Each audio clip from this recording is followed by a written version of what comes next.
Virginie Efira, elle a été interrogée pour sa participation à LOL qui ressort. Depuis la sortie de Blanche Gardin, c'est vrai que tout le monde ne parle que des salaires des comédiens qui ont participé à l'émission d'Amazon. Regardez.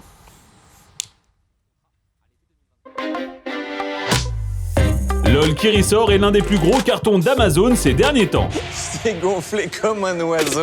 Mais depuis plusieurs semaines, le programme où 10 célébrités doivent résister aux blagues des candidats est au cœur d'une polémique après que les humoristes Fabrice Eboué et Blanche Gardin aient révélé avoir refusé d'y participer.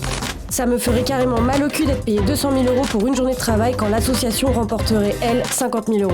Virginie Efira, qui a de son côté accepté la proposition d'Amazon et qui a été l'une des candidates phares de la dernière saison, s'est livrée avec sincérité sur son cachet.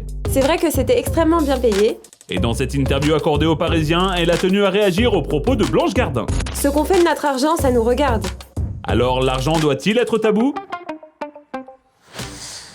Alors, c'est quoi l'histoire ? Je me sens complètement dépitée, là, à la ramasse. C'est pas grave. Alors, pour Virginie Efira, qu'est-ce qui s'est passé ? Comme chacun sait, Blanche Gardin a jeté un pavé dans la mare à propos de l'émission de Prime Video, d'Amazon Prime, où elle a révélé qu'en fait, les gens étaient payés des sommes astronomiques pour tourner une journée et faire rire les gens, ce qui est un peu choquant, puisque les salaires vont jusqu'à 200 000 €. Et Virginie Efira a donc réagi dans Le Parisien ce matin à cette polémique, en disant qu'elle avait trouvé Blanche Gardin extrêmement courageuse, mais que l'argent qu'elle avait ça la regardait ce qu'elle faisait avec cet argent. Ce qu'elle n'a pas dit, évidemment, dans le papier, c'est qu'elle-même a touché 150 000 € pour avoir tourné une journée dans cette série.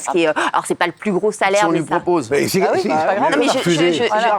elle dit rien, elle donne les faits. Voilà, donc voilà, elle a touché 150 000 € et elle dit en gros, si on lit entre les lignes, que effectivement c'est le cinéma, c'est une grosse industrie et que si on peut se faire de l'argent comme ça, c'est plutôt. Elle a raison. Ça fait du bien d'avoir quelqu'un qui crache pas dans la soupe. Bravo. Elle a raison, elle assume. Et ce qui est bien, c'est qu'elle dit voilà, moi je suis consciente que je fais partie du milieu du cinéma. Il y a de l'argent, on en profite, et je trouve ça beaucoup plus humble que tous les faux culs qui crachent dans la soupe et qui disent ne pas prendre d'argent alors qu'ils se gavent. Et elle, en plus, elle est au top de sa carrière quand elle dit ça, donc elle a tout à y gagner. Et franchement, bravo elle a une transparence. Bien sûr. Vous voulez vraiment réagir ? Moi, j'aimerais savoir ce qu'en pense votre ami Raymond, surtout. Moi, je pense que c'est très bien qu'elle le dise, parce qu'elle gagne de l'argent, c'est une valeur marchande. On lui a proposé 150 000 €, elle les prend. Il n'y a pas de problème. Ce qui m'énerve, moi, c'est quand ils arrêtent de tourner. Et quand ça s'arrête, comment je vais faire maintenant ? J'ai plus d'argent, mon rythme de vie, mes dettes. Non, mais c'est ça qui m'énerve après. Donc tant mieux qu'elle les prenne les 150 000. Mais quand vous y...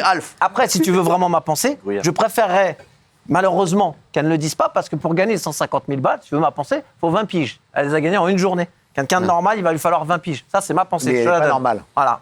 C'est peut-être pas normal. C'est ma pensée. Mais il n'est pas normal. Mais c'est bien qu'elle le dise, elle est courageuse. Moi, mais après, tout le monde n'est pas aussi fort que toi, Raymond, pour savoir comment gérer son argent. Parfois, dans la vie, il y a des accidents de la vie. Parfois, mais tu vois, c'est mon ami, attention. Tu sais tout. Oui, bon, alors du coup, voilà. C'est vrai, toi, tu sais comment il faut faire, mais comment non, il faut gérer. Quand il y a des accidents, Géraldine, je dis pas le contraire. Benjamin, par exemple, il s'est fait escroquer. Je lui jette pas la pierre. Et si Benjamin, il s'était pas fait escroquer, qu'ils viennent pas me pleurer de me dire qu'il a pas d'argent parce que j'en ai totalement rien à foutre. Mais il demande totalement rien à foutre. Mais totalement rien à foutre. Demain, t'es mon ami. Tu me dis que putain merde, il me reste plus d'argent, j'ai plus d'argent. Je me dirais mais merde, t'as déconné. Je t'aiderais si je peux t'aider à te payer un plein de courses. Drôle d'ami quand même. Je te paierai un plein de courses, mais je te plaindrai pas. J'en plaindrai aucun. Et moi le premier. T'es en train de me dire, mais on veut pas t'appliquer. Tu seras pas à la maison cet été. Mais si tu... C'est pas grave. C'est pas grave, mais je serai quand même honnête avec toi. Je serai quand même honnête avec toi. Ton honnêteté va te niquer tes vacances. C'est pas grave. Mais je préfère être honnête avec tout le monde. T'es sûr de toi ? Je suis certain, je te dirais, t'as merdé.